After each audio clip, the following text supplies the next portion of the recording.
Arifin, calon guru penggerak Angkatan 9 Kabupaten Pati, akan melakukan kegiatan pra-observasi pembelajaran kepada Bu Nur Fitria, guru kelas 4 SDN Angkatan 002.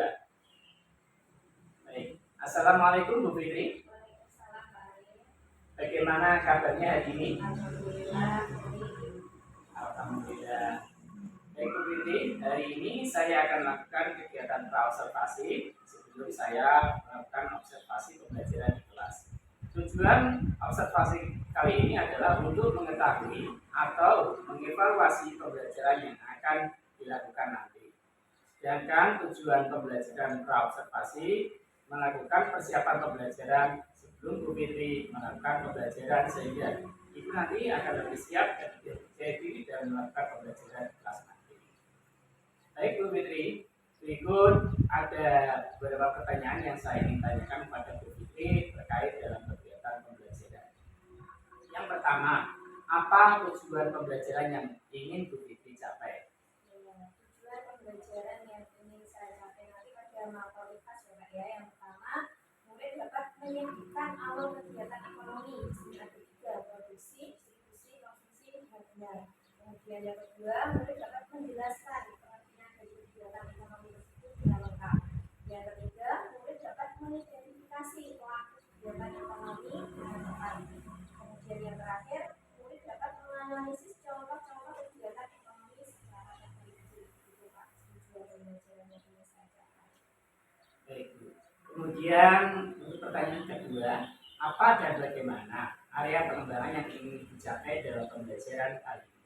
Area pengembangan yang tidak saya capai ini yang pertama yaitu penerapan budaya positif di kelas Pak. Kemudian yang kedua itu keaktifan siswa dalam pembelajaran. Kemudian yang ketiga kreativitas siswa dalam menganalisis contoh-contoh kegiatan ekonomi. Kemudian yang keempat kemampuan siswa dalam bekerjasama serta kemampuan siswa dalam menyampaikan hasil diskusi. Jadi untuk selanjutnya, bagaimana rancangan pembelajaran yang ingin diterapkan di kelas, mungkin dari strategi, pembelajaran ataupun model pembelajaran? Dari penelitian strategi ya Pak yang saya persiapkan di sini, saya menggunakan pembelajaran diferensiasi. Ya, kemudian saya juga memasukkan pembelajaran sosial emosional. Saya juga mengelompokkan pembelajaran nanti siswa dengan budaya belajar. Serta model pembelajaran nanti menggunakan model pembelajaran berbasis ini. Kira-kira kapan Ibu akan melakukan pembelajaran tersebut? Hari apa atau di jam berapa? Besok secepatnya bisa saya persiapkan lebih baik Pak. Jadi besok pagi Ibu akan melakukan konfirmasi pembelajaran di kelas untuk melihat dan mencatat. Saya akan masuk ke kelas Ibu untuk melakukan kelas pembelajaran ya, untuk melihat dan mencatat bagaimana pembelajaran berdiferensiasi dan terintegrasi pembelajaran sosial emosional yang dilakukan. Untuk selanjutnya setelah melakukan observasi, saya akan melakukan kegiatan pasca observasi bersama pengajar praktik. Sebelum diakhiri, apa yang ingin Ibu dapatkan dari percakapan kita kali ini? Saya mengatakan pada percakapan kali ini bahwa untuk persiapan observasi itu bisa saya sampaikan kepada Pak Arif dengan baik, kemudian merasa adanya perbedaan dalam dosa itu saya akan membaca seperti ini menggunakan strategi seperti itu. Baiklah Bu Fitri, terima kasih atas kesempatan kita dalam percakapan di pagi ini. Sampai bertemu besok pagi. Terima kasih. Saya terima kasih. Assalamualaikum warahmatullahi wabarakatuh.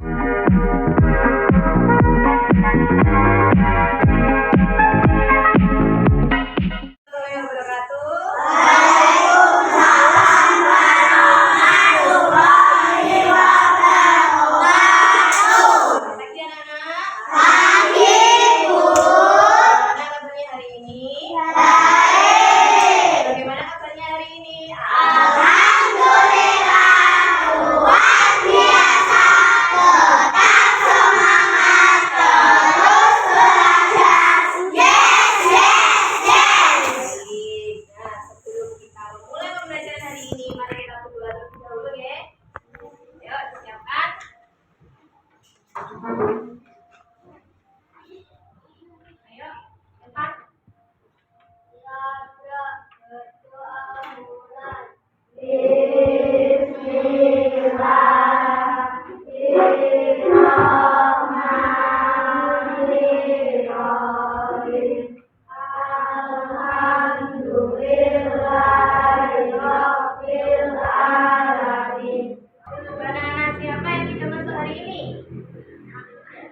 Alhamdulillah, masuk semua ya, sehat semua dan kita semangat belajar untuk hari ini. Sebelumnya kita menyanyikan lagu profil belajar Pancasila terlebih dahulu ya, seperti biasa. Akhirnya dipimpin ke depan. Ayo, berdiri semua.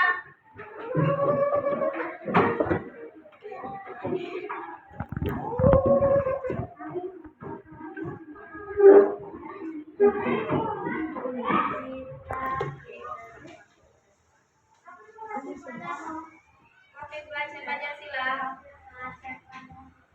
Belajar Pancasila, beriman dan bertakwa pada Tuhan Yang Esa dan berakhlak mulia, berkebinekaan domba, gotong royong mandiri, kreatif dan bernalar kritis.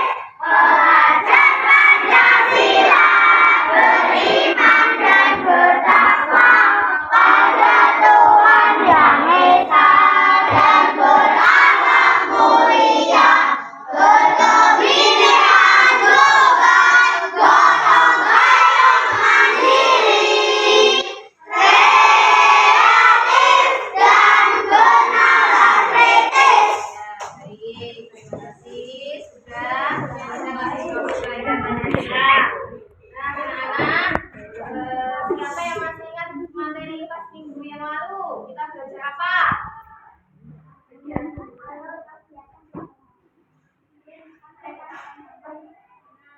Tentang keragaman budaya. Nah, sekarang kita masuk ke materi kegiatan ekonomi ya. Tujuan pembelajarannya apa hari ini anak-anak? Nah, kita akan menyebutkan awal kegiatan ekonomi, kemudian menjelaskan juga pengertian dari kegiatan ekonomi tadi, kemudian mengidentifikasi pelaku kegiatan ekonomi, kemudian menganalisis contoh-contoh kegiatan ekonomi ya. Sepakatan kelasnya, anak-anak hari ini harus tanggung jawab, disiplin, berpartisipasi aktif, kemudian saling menghormati, bekerja sama. Ada tambahan lagi sepakatan kelas kita? Apa? Gimana? Mengucap salam sebelum masuk kelas. Oke ya. Apa ada mbak?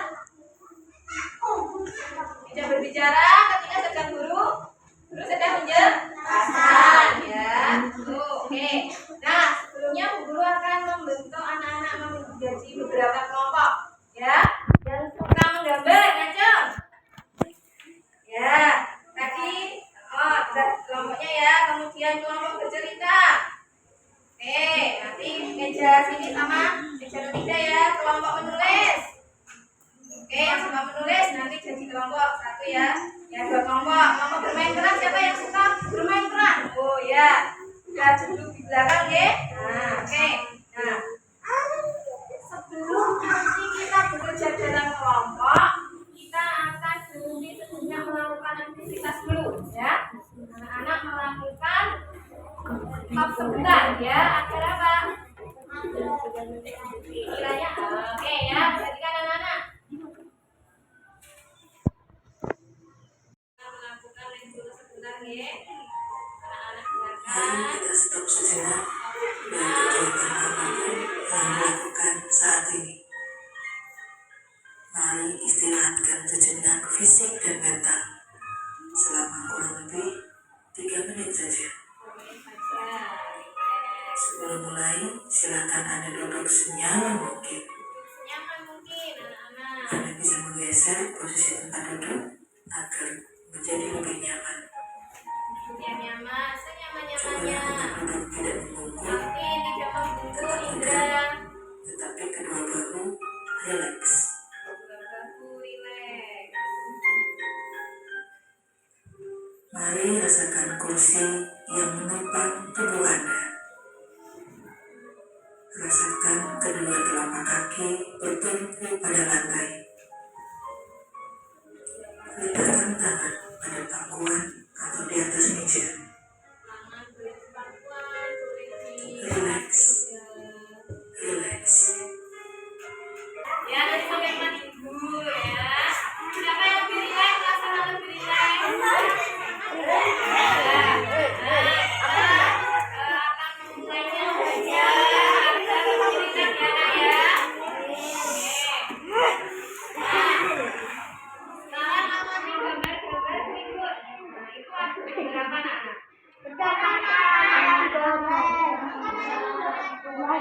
makan es goreng. Ada apa lagi?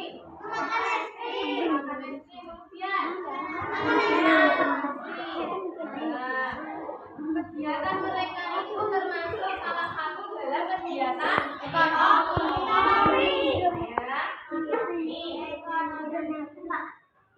Ada 3 kegiatan ekonomi, 1 produksi menghasilkan barang, 2 distribusi menyalurkan barang, 3 konsumsi menggunakan barang. Produsen, distribusi, konsumsi, konsumen itu pelakunya.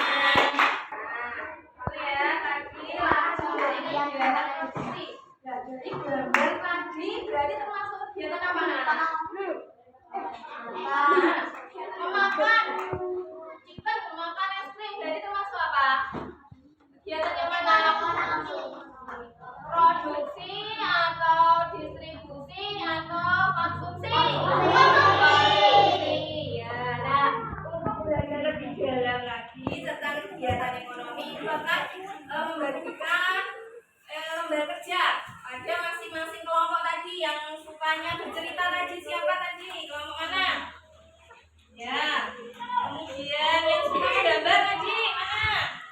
Ya. Kemudian bercerita tadi ada 2 kelompok ya. Yang mana yang satu? Nih. Oke. Itu ada masing-masing lembar kerja berbeda ya. Jadi anak-anak isi sesuai dengan perintahnya ya. Ya.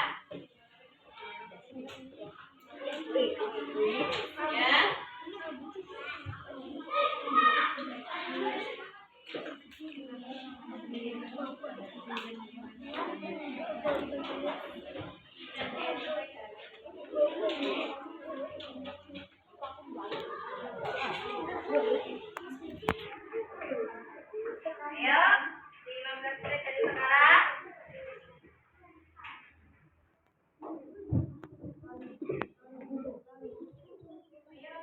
Bersama dengan temannya. Nah, seperti kelompok bermain peran dulu, bergerak bersama-sama.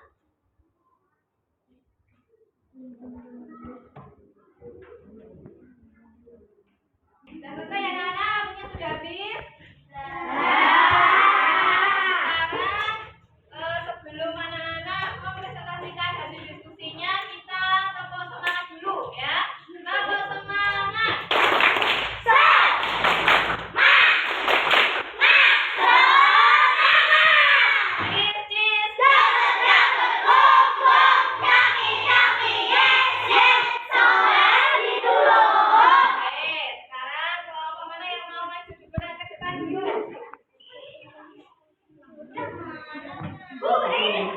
Ya, kelompok bercerita, oke. Ya, maju semua, nanti salah satu ya. Bercerita.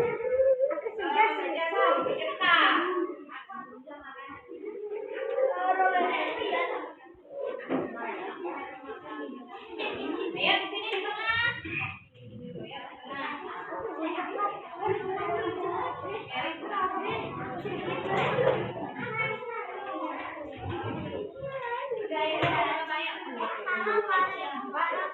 ayo perhatikan.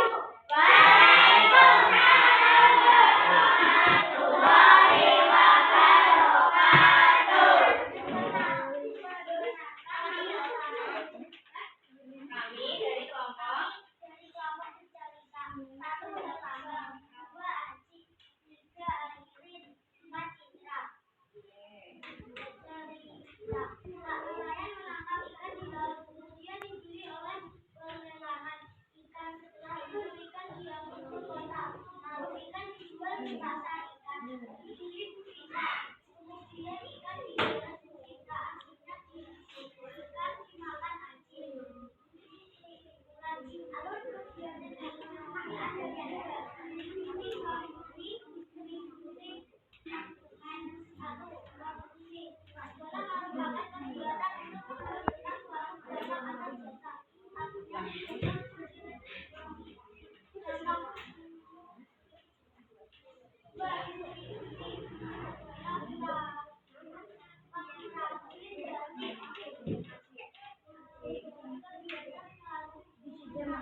pembelajaran hari ini. Kurang lebihnya mohon maaf. Sebelum mengakhiri pembelajaran hari ini, kita tepuk apa dulu? India dulu. 1, 2, 3. Tepuk India.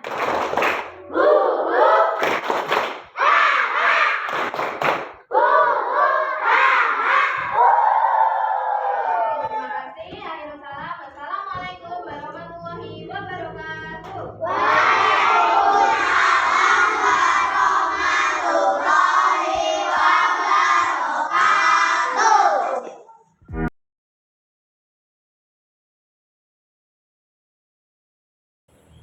Assalamualaikum warahmatullahi wabarakatuh.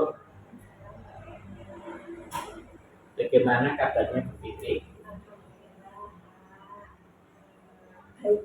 Alhamdulillah. Pada kesempatan kali ini saya akan melakukan percakapan pasca observasi setelah kemarin Bu Fitri mengajar di kelas 4 dan saya mensupervisi Bu Fitri dalam pembelajaran. Maka pada kesempatan kali ini sebagai tindak lanjut saya ingin mengadakan percakapan pasca observasi pada pembelajaran yang sudah dilakukan.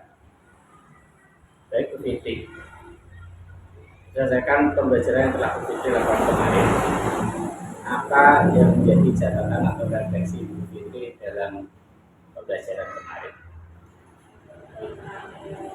Setelah melakukan pembelajaran kemarin itu yang saya ambil kesimpulan itu pembelajaran sudah berjalan sesuai dengan modul ajar, tetapi mungkin masih ada kekurangan juga ya Pak ya.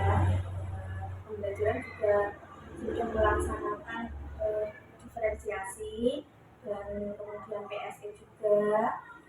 Kemudian saya juga mengkomunikasikan dengan SBG untuk tepuk, kemudian lagu yang menunjukkan semangat murid. Dan tapi pada saat PSE itu ya Pak, itu kan meningkatkan kesadaran penuh siswa. Nah, di situ mungkin ada 1-2 siswa, beberapa siswa yang belum bisa fokus. Nah, karena tuh teknik stop itu mungkin di kelas saya itu sudah biasa saya gunakan seperti itu Pak. Jadi menurut Bu Fitri, anak-anak untuk ice breaking atau mungkin kesadaran penuh dalam bentuk yang lain ya. Yeah. Jadi kalau teknik stop karena mungkin sudah terbiasa, mungkin ada timbul kejenuhan di anak, gitu ya.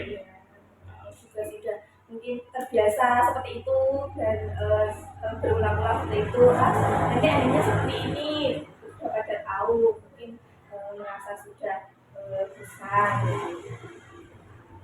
Dan juga itu ada beberapa siswa yang ketika tanya jawab itu ya Pak, itu mungkin jumlah siswa mungkin banyak, tapi hanya 1-2 siswa yang berani menjawab. Mungkin kepercayaan dirinya pada anak-anak itu juga masih kurang. Jadi menurut Bu Fitri tadi untuk karena seperti yang saya ketahui bahwasanya di kelas 4 ini paling banyak muridnya ini 28 ya, 28 siswa. Kemudian untuk keaktifan atau antusiasme anak dalam melakukan tanya jawab itu hanya ada beberapa anak yang berani tampil. Kalau tidak gurunya itu wah rame, tapi ketika pas pelajaran, ketika disuruh apa presentasi, mesti masih tunjuk-tunjuk gitu loh Pak. Kepercayaan dirinya mungkin masih kurang jika ada guru. Oke. Terus kira-kira langkah apa yang ingin dilakukan atau mungkin strategi apa yang ingin dilakukan untuk mengurangi atau membuat anak lebih antusias dalam mengikuti pembelajaran yang dilakukan di kelas? Bagaimana membuat mereka lebih aktif atau lebih percaya diri? Itu kira-kira strateginya?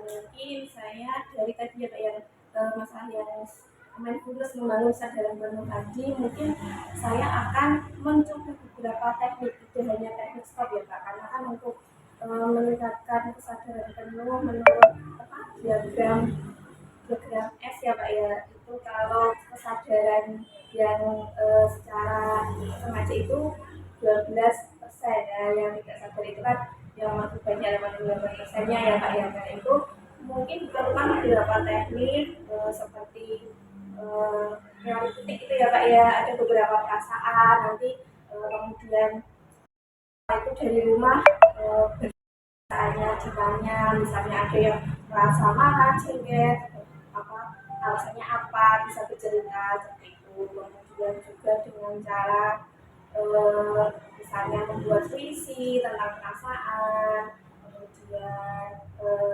teknik lainnya itu seperti apa ya Pak, bermain peran juga bisa meningkatkan kesadarannya. Semoga nanti Bu Fitri bisa menjalankan beberapa strategi yang sudah Bu Fitri rencanakan sehingga kelas nanti terasa lebih hidup, pembelajaran lebih menyenangkan. Kemudian menurut Bu Fitri dari pembelajaran yang Ibu lakukan kemarin, keunggulannya di bagian apa saja? Keunggulannya ya saya bisa menerapkan pembelajaran budaya komunikasi dengan pengelompokan siswa itu ya Pak ya, berdasarkan minat siswa. Ada yang kalian ada yang suka misalnya menulis, nah anak-anak kemudian membuat apa namanya tulisan yang bagus, mempresentasikan dengan karya dengan tulisan yang bagus. Yang suka menggambar itu menggunakan meme. Kemudian yang suka bercerita itu mempresentasikan dengan bercerita. Kemudian yang suka bermain peran ya itu juga memperagakan kegiatan produksi ya Pak, ada yang menjadi distributor, ada produsen, konsumen. Menarik sekali Bu ya. Baik Bu, berdasarkan apa tadi yang Ibu sudah jelaskan, menurut saya hampir sependapat dengan Ibu tadi ya tentang kelebihan dan kekurangan dari pembelajaran tersebut. Cuman untuk catatan saya ada satu hal yang mencolok, yaitu pada waktu pembagian dalam kelompok minat sesuai dengan minat dan gaya belajar anak itu saya perhatikan kan kemarin bagi menjadi 4 kelompok ya. Padahal jumlah siswanya 28. Kalau saya dengan 7 itu saya perhatikan itu masih ada beberapa anak yang masih bermain sendiri. Jadi kemungkinan kalau memungkinkan saran saya dibuat ke kelompok yang lebih kecil. Jadi kita bisa lebih fokus, lebih mudah mengelola kelompok tersebut sehingga anak juga bisa berperan aktif dan dalam diskusi itu bisa memainkan perannya masing-masing serta bisa mengeluarkan ide-ide yang ingin disampaikan pada teman-temannya. Itu yang pertama. Kemudian untuk yang kedua, bagian akhir penguatannya itu hanya sekilas Bu. Kalau bisa tolong nanti untuk pembelajaran yang akan datang dalam penguatan kepada anak itu lebih ditampilkan sehingga anak betul-betul setelah diberi penguatan anak betul-betul memahami serta mengalami pembelajaran bermakna. Untuk yang lain saya rasa sudah bagus ya, dan bisa dijadikan sebagai inspirasi ya, karena kebetulan Bu Fitri saya tahu sendiri bagaimana Bu Fitri dalam melakukan pembelajaran itu sudah sangat inovatif. Demikian Bu. Ya, terima kasih atas masukannya saat kami kemarin. Bisa saya gunakan pembelajaran untuk kedepannya nanti ya. Terima kasih Pak. Baik Ibu, sebagai rencana tindak lanjut untuk melengkapi apa saja yang telah Ibu lakukan dalam pembelajaran, kira-kira untuk rencana tindak lanjut Fitri ingin menggunakan atau mengedepankan apa saja? Ya, penerapan model pembelajaran yang berusaha pada murid ya Pak ya, tidak satu arah dulu dengan menjelaskan itu sudah kuno ya. Sekarang murid yang aktif, kemudian cenderung ke model pembelajaran based learning ya Pak, karena di situ nanti ada diskusi pemecahan suatu masalah, dan murid sendiri itu yang mengalami, yang memecahkan, kemudian yang menemukan sebuah ilmu di situ menggunakan model pembelajaran based learning. Kemudian tadi ya Pak, menerapkan kesadaran penuh atau mindfulness itu dengan berbagai teknik yang bervariasi setiap harinya, jadi siswa tidak bosan. Kemudian menggunakan konten pembelajaran yang lebih bervariasi setiap harinya juga. kelas, tidaknya buku seperti itu. Terima kasih. Menarik sekali apa yang sudah Bu Vivi sampaikan tentang strategi atau rencana tindak lanjut untuk perbaikan pembelajaran di kelas.